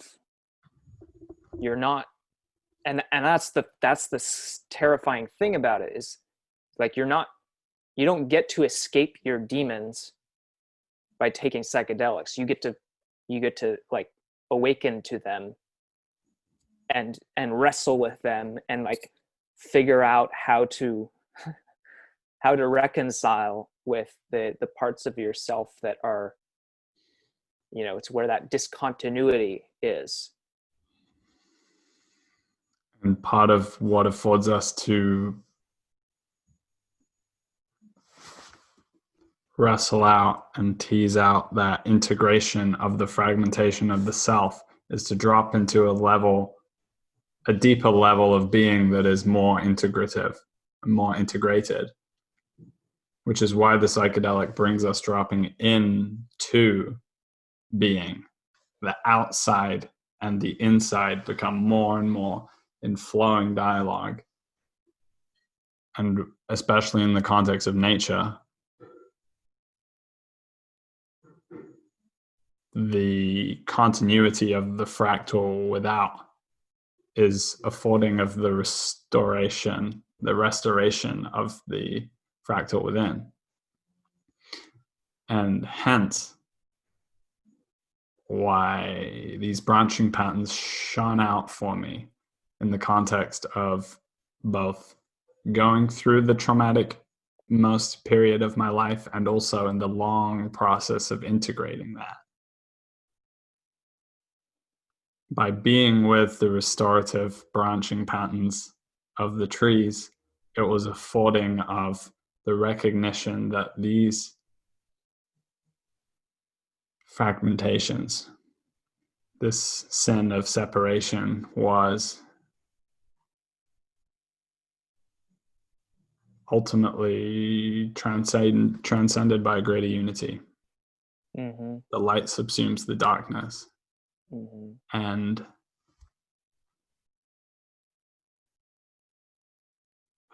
it was something beautiful I wanted to say.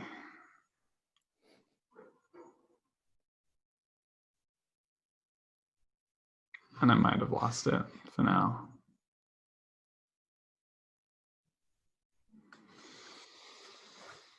It may come back.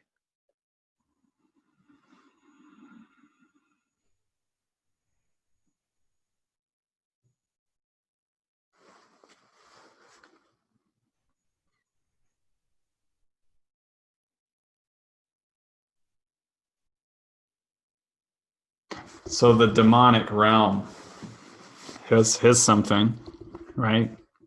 When I was a young boy, growing up with a very Christian father and being told quite enlivening stories about the battles between angels and demons in the mythic realm and exorcisms and things of this nature. 7th grade, there was like a school thing where we said what we wanted to be when we grew up. I said I wanted to be an exorcist.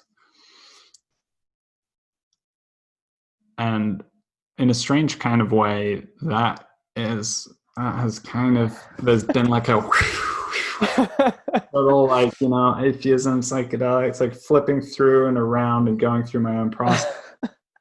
And now I arrive at this like shamanic understanding that in a way, the midwifery of Socrates and Jesus, that is the practice of dialectic at a spiritual level, is a footing of a kind of exorcism of integration. And I used to fear the darkness, right? If I was in my house or somewhere and there was a part of the house that was totally dark, and I realized in hindsight through the inquiry into consciousness of psychedelics that actually the reality that I exist in is co-created of and constituted of myself. So when I would project these fears into the darkness, this was in some way a reflection of my own shadow. You see somebody there, somebody's come to get you. After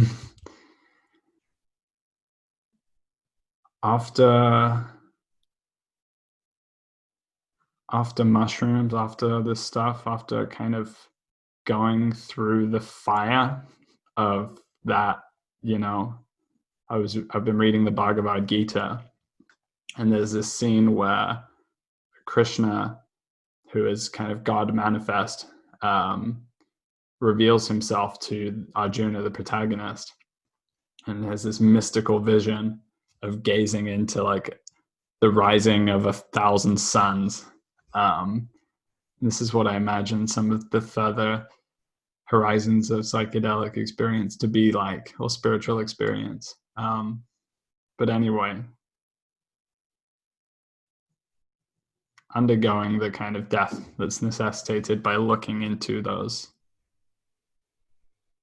things.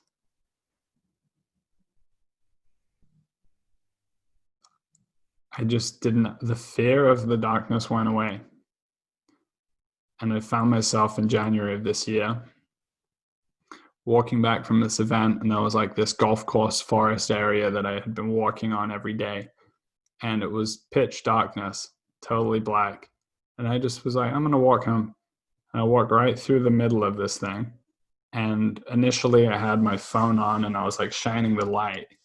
And then I realized, what am I shining the light for? If anything was going to get me, it would get me because it could see my light. So I turned off the light and I was just like, and I had this weird sense of like, this is what it must have been like for like a medieval saint who's like moving, you know, these like medieval saints who like went to Mongolia and China and like all these really dangerous places and were somehow unhindered. Something about just that faithfulness in reality and lack of fear. I just move through and walk in the darkness. And I started to just develop this relationship to walking in places that were pitch dark, like forested places. And that kind of trust that occurs when you can't see anything. And yet you have this faith that there isn't a bandit waiting to jump out or a demon waiting in the shadows. Because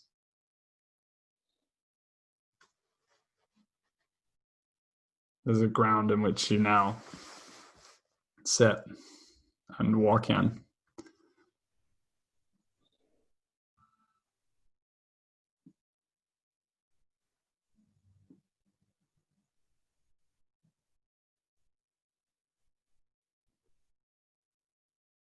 I think part of integrating or waking up to and integrating the shadow is sort of this, it feels like a befriending of hell or of the demonic realm, but in this initially sort of distant way, like a respect for one, for a power, the respect one has for a powerful enemy. That's almost like this, there's an understanding there of like,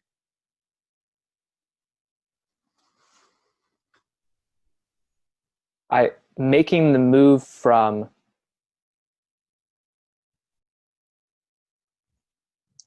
I've never seen you before, I don't know what you are, you're terrifying, your existence utterly destroys myself and my understanding of reality.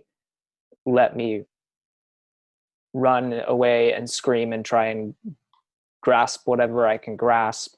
It's moving from that to, I've seen you before. I know how powerful you are. I'm gonna.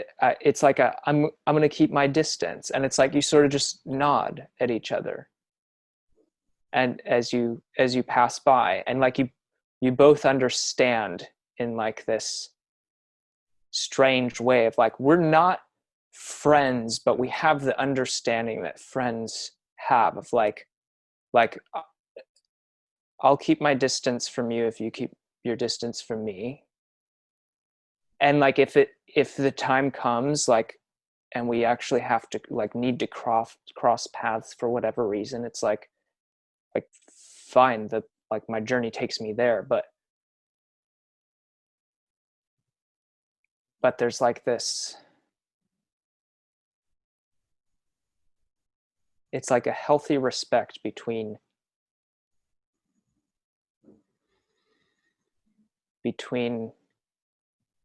conflicting people who respect one another, and so sort of just maintain that distance,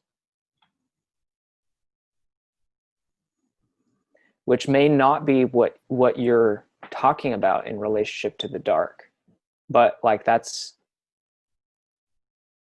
my experience of that like encounter with the shadow, and like at least like the early stages of sort of how I've related to that, of like like this monster that's hiding in the shadows sort of thing. Like it's there, I see you, you're not yet, like you're not yet fully integrated, like you're still a monster in the shadows to me, but like I know it and I see you and you're there, and it's like, okay, I'm just gonna like acknowledge you and keep walking. Maybe it's like that initial stage of like, rather than going into the dark room and, or like, you know, getting up at night to go use the bathroom and feeling like there's someone lurking there and sort of just instinctually reacting in fear to that. It's like you're awake to the fact of like, yeah, there is something lurking in the shadow, but I'm aware of it. And like you're no longer afraid of it in some sense. You just sort of respect it and maintain your distance, and you use the bathroom. Mm-hmm. Mm-hmm. Mm-hmm. Yeah, I felt like as you started that thread, it was kind of like in a like an acoustic guitar song where it kind of goes off on like a slow, like slightly not sure where it's going melody, and then it like kind of kicked, and I was like, oh yeah, there it is. Yeah, it's not all at once. This is the benevolence, this is the trust of in being that comes from just making the first step. um that just doesn't happen, although it can if you're not responsible. To preface, but the monster in the shadow is only a monster insofar as it remains in the shadow. I think its shadowness is what makes it a monster. The very moment that it has become integrated, it actually is a source of light somehow. This is what Zach Stein talked about. I think I want to talk to him more about this. Is like what would happen if we got away from the polarity and fighting of light and dark into a union of light and dark. And the way Zach always talks like really deep, like the darkness, kind of makes me think that he's done some of that. But yeah, and that's so true, because I also had that experience of like, you know, first you turn off the ground floor light and you run up the stairs to get up there before you get someone grabs your leg. And then like one day you're feeling a little bit braver as a child and you turn off the light and you walk and you feel the fear behind you, but you don't run. You just keep walking and you're like, okay, okay. Nothing's Yeah. happened yet. And then eventually, you know, you keep moving into that. It's like stepping into the water. You don't go swimming in the deep end right away. Gotta learn to swim. Gotta learn to float, right? Before swimming is floating, maybe. And in floating, it's not that you've learned how to move through the water. It's just that you've learned that you can be in it and not die. Or that the essence of you is not resting on something that's so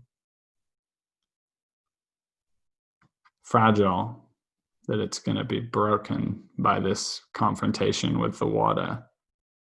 And to thread it around in a way, I think, to, you know, you talked about like how you're mixing all these metaphors. I think there's something to it, and something that me and Hannah were trying to thread together about, you know, what's the relationship between heartbreak and trauma. And I went on this incredibly long journey with my first love, heartbreak.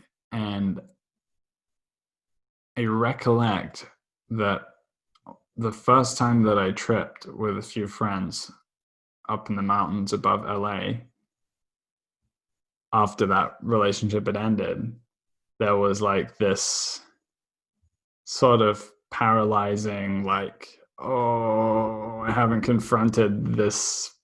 This is the first time that I've tripped without this person. And, you know, in those early confrontations with it, you can maybe just float. You know, you lie back in the forest and you look up at the trees in this phantasmic sensorium of fractals and trees as you in deeper dialogue and flow with the experience affords you the space to just be with, in that instance, heartbreak rather than shadow. And music, of course, is very important to affording this. And so there was that.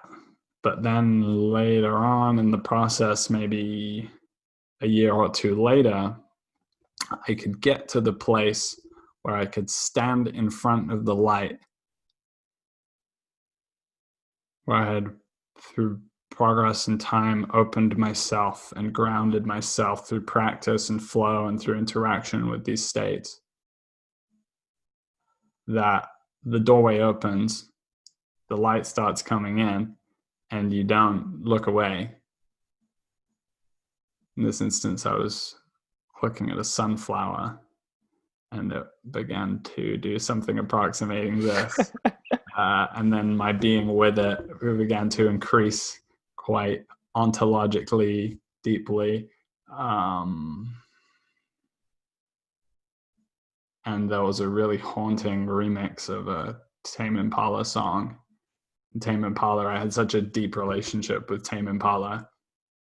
And it was the band that I had like discovered at the time of falling in love in that first relationship and like discovering myself. And so there was this amazing, like the branching, right? It's like coming all the way around and then hearing this like deeply haunting, melancholic remix of a Tame Impala song. Like Kevin Parker somehow spoke the language of me as a heartbroken psychedelic explorer. And in that moment with the sunflower, it was like the eviscerating light. Just like I had reached the point where I could just stand there and allow it to just like all happen. Like the whole thing, the whole relationship, the whole wound, the whole like 2.5 years that had transpired all in a moment, all in just like a transfixingly beautiful moment with this sunflower and like light coming in through the window. Just like you begin to weep in a way, but you don't like collapse into, there's no collapse. You get to a point where you can just stand in the thing. And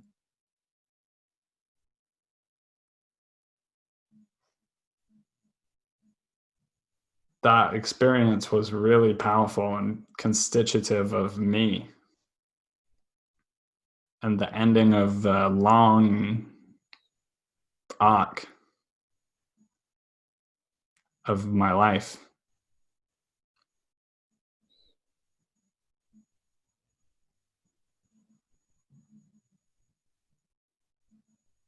And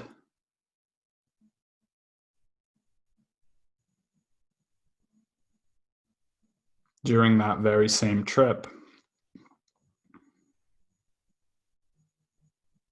once I had this eviscerating light experience,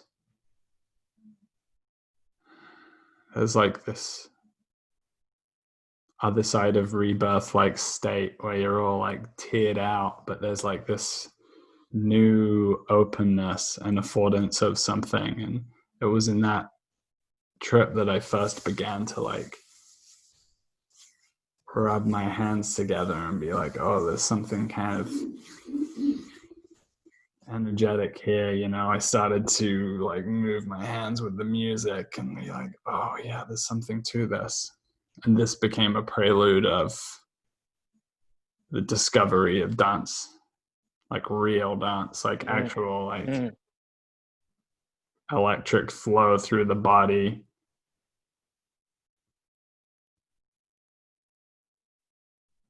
And so it's really beautifully connected together. And that's what this whole project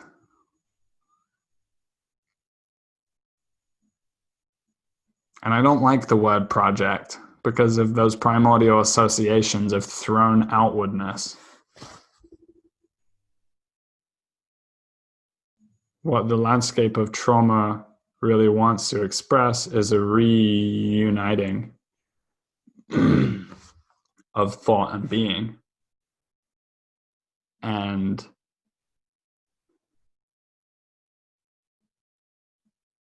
revealing the higher dimensional unity of the fragments, and revealing that those the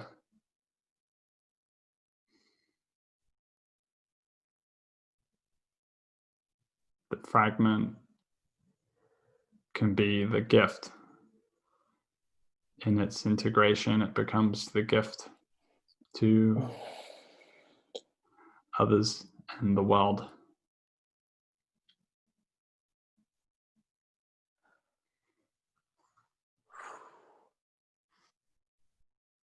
And that is, it's just so like beautiful and confounding to have found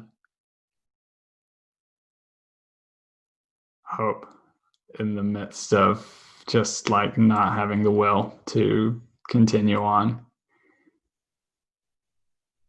Finding somewhere to be with being.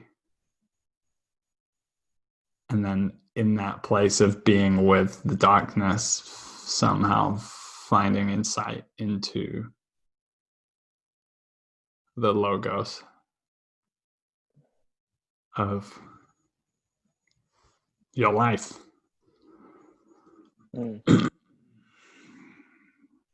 And this sort of naturally, this movement from the integration of the root and shadow upwards through the trunk of the self and branching outwards into the being of service to the collective body, let's say, if we want to play with that body of Christ language.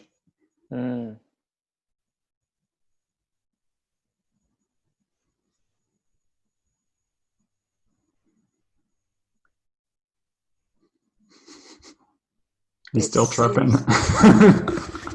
Yeah. Although my bodily needs are giving me a they're definitely shouting increasingly more loudly. But I wanted to, there's this, I was just thinking about this the other day. The structure of the tree, I'm not quite sure what we're talking about is strictly a tree-like structure that branches out and out and out. Because it seems like there's moments when it's like one of these branches suddenly like turns in on itself and then like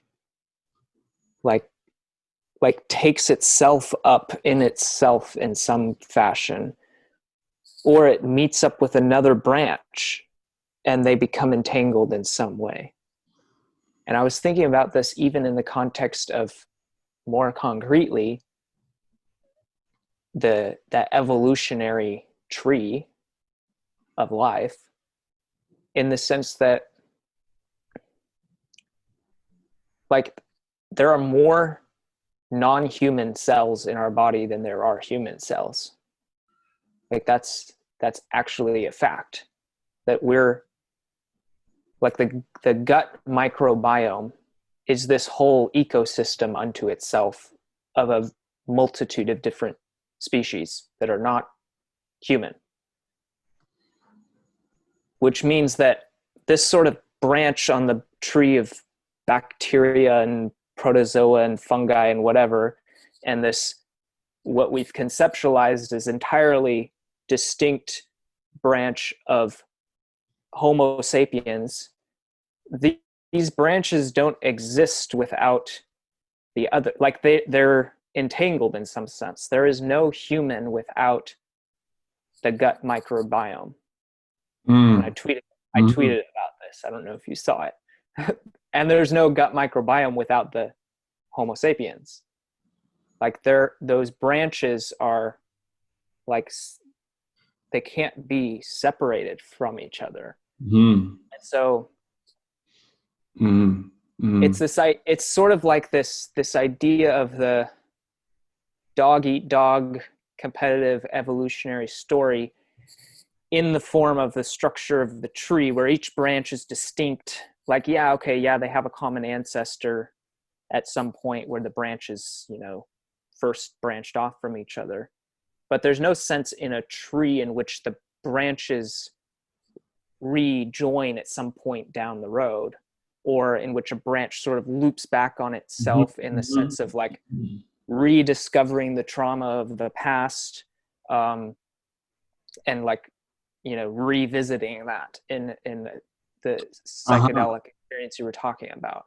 And so it's like, wait a second, is this structure, like, maybe this is way more complex a structure than we thought. Like there's the interconnectedness of reality is such that each of these branches is like constantly folding in on itself and entangling with another branch, and it's creating something new, and there's branches off of entangled branches that are folding in on itself, on themselves, and so on and so on. I don't know how to visualize, like you lose this sort of ease of visualizing the sort of the beauty of and elegance of the tree, but it's almost even more beautiful and more rich and complex in the sense that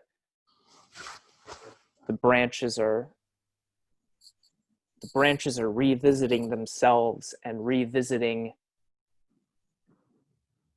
themselves and joining up with other branches in the sense that they both come from the same root. It's almost like sexual reproduction as a thing, in the sense that like two parents come together to, out of which an emergent offspring arises. Like that sense of joining. It's not just this sort of asexual, increasingly diversifying, always outward differentiating. It's like there's a recovery and integration and collaboration in this structure. This idea of like symbiogenesis, of like two species coming together to create a new species, or any two things coming together to create something new.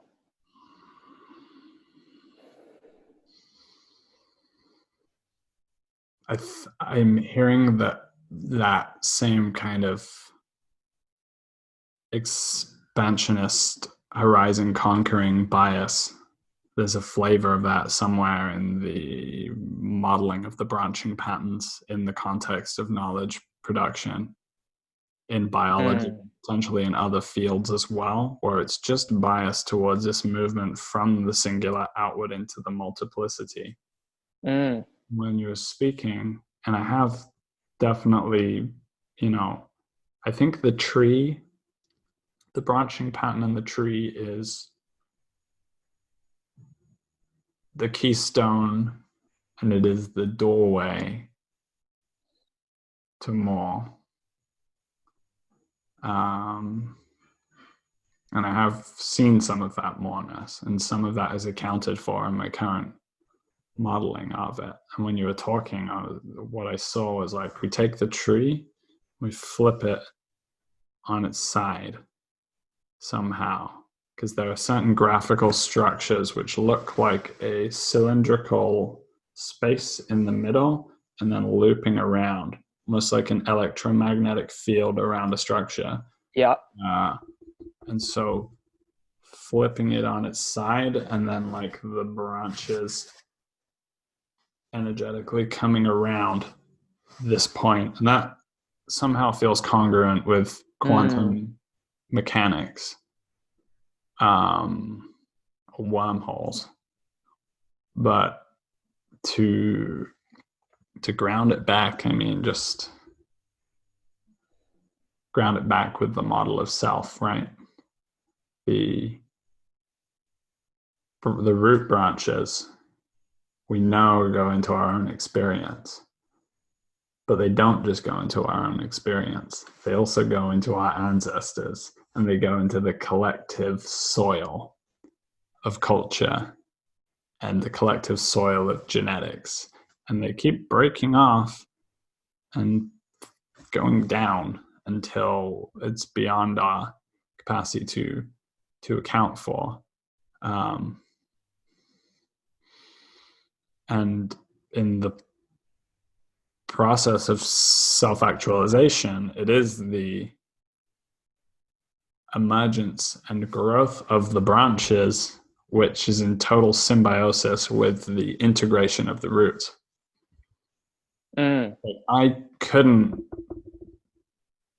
have undergone the process of uncovering trauma that I did were it not for the psychedelic insights that I was receiving at the same time. I can't break through this current phase without pushing out these branches into different realms, into different forms of expression, picking up a guitar, picking up a paintbrush, just overcoming that block and constantly reimagining what is the potentiality of where those branches can go. And when we get into the modeling of the correspondence of branches between two individuals who are drawn together in love, and this is what I try to get at with John, of the logos of the trauma, is that the root seeks out its other in the world unconsciously for the most part, finds its other, and then either, depending on the moment, it either recapitulates itself or the root finds the other in the right moment in time that the two can be reconciled. And this is such an explanatory factor in what brings people together in love. Yeah. It's like this notion of a soulmate, but not like made not horrible and cliche and cheesy. It's like this something about looking for the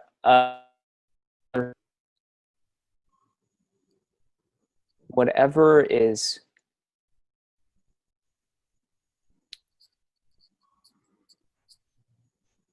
it's like the looking for the person that affords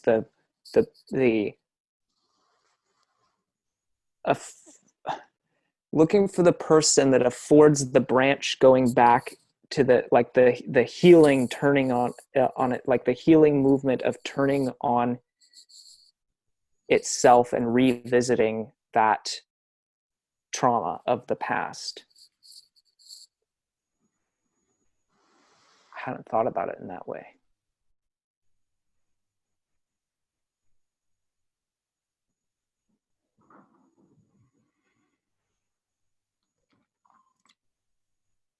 I've always wanted to say this, but I think we just did 3 hours. And I want to give a shout out to anybody who's listening along and reached this point. The devotees of the psychedelic inquiry that we're on, we love you. We appreciate you. Whoever is part of this weird emerging meta tribe of people like us who would listen to this conversation. And this feels like a good and necessary end point to this part of the series. But we're going to be getting back together every week at some point, hopefully every week for the next 4 weeks, I guess. And God knows where we're going to get by then, but it's pretty transformative and beautiful, and I think it speaks for itself. Yeah. I'm very much looking forward to more of the same, but I don't think it's going to be the same. Yeah. Never is. I think I'm going to sleep good tonight.